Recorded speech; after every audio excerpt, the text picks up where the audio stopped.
Joining us now live from Sydney is Russell Jones, the Global Head of Fixed Income Strategy at Westpac. Russell, many thanks indeed for joining us this morning.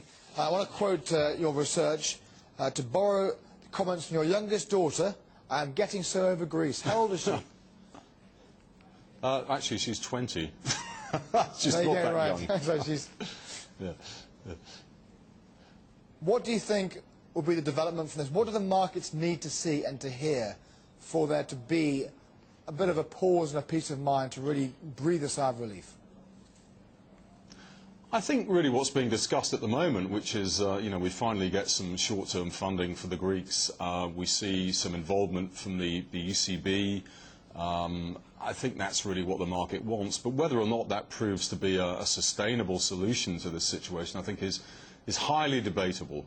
I think that we're probably going to be back in a situation within weeks or months whereby Greece is once again in the forefront of the minds of the financial markets. And I'm just not convinced that this is a solution for the longer term. I think it's a palliative. It's something that will buy us a bit more time. A disorderly default, how effective would that be? Would it be traumatic? Would it be worse than Lehman's, or would it not be worse than Lehman's? I think the danger with a disorderly default is that it sets a precedent. It would be the first major economy since the Second World War to go down that route. And I think that the markets would then start to focus on other economies in the periphery of the Eurozone, Portugal, Ireland, Spain, even Italy perhaps, and would see the distinct possibility that they would have to go down that route. Now, I, for one, believe that most of those economies are in similarly unsustainable debt situations to the Greeks, quite frankly. So I think there is a case for those economies all to take a similar route over the course of the next months or years. And I'm very concerned at the moment that there isn't a big enough firewall in place to prevent that process. Some argue that perhaps, Wolfgang Munchauer in the FT, for example, that let Portugal and Greece default, ring-fence the rest, and then move on. Within all of that, Russell, how worried are your fixed income investors about a really impending banking crisis, of the exposure to all this?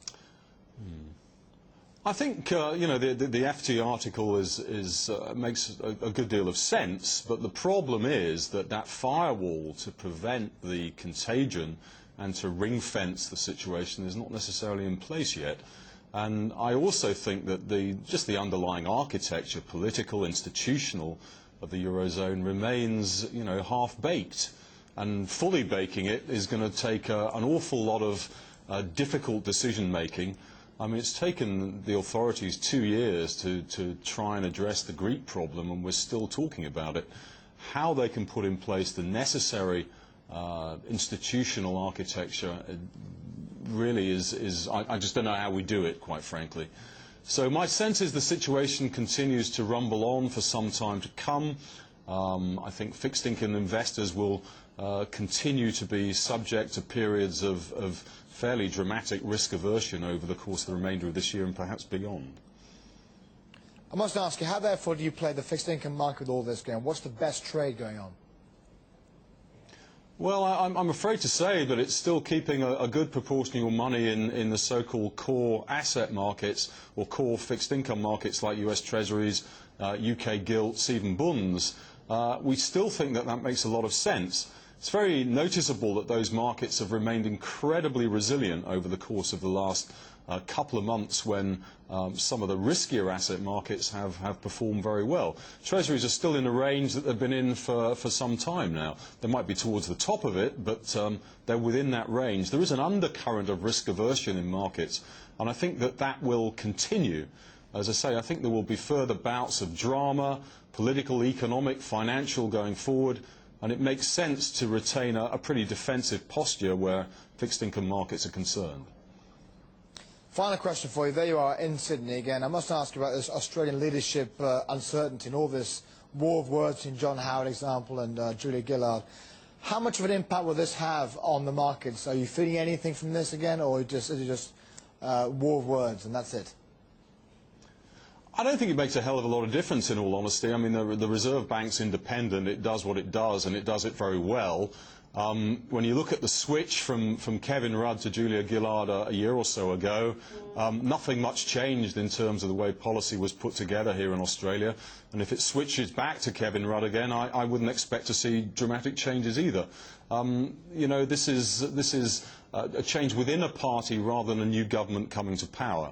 And as I say, also, the Reserve Bank here is the dominant tool by which the economy is managed, and the Reserve Bank does a very good job. Thanks for getting me right on John Howard and Kevin Rudd. Thanks for that. Russell Jones joining us there from Sydney. Many thanks for your time. Russell, today, appreciate that.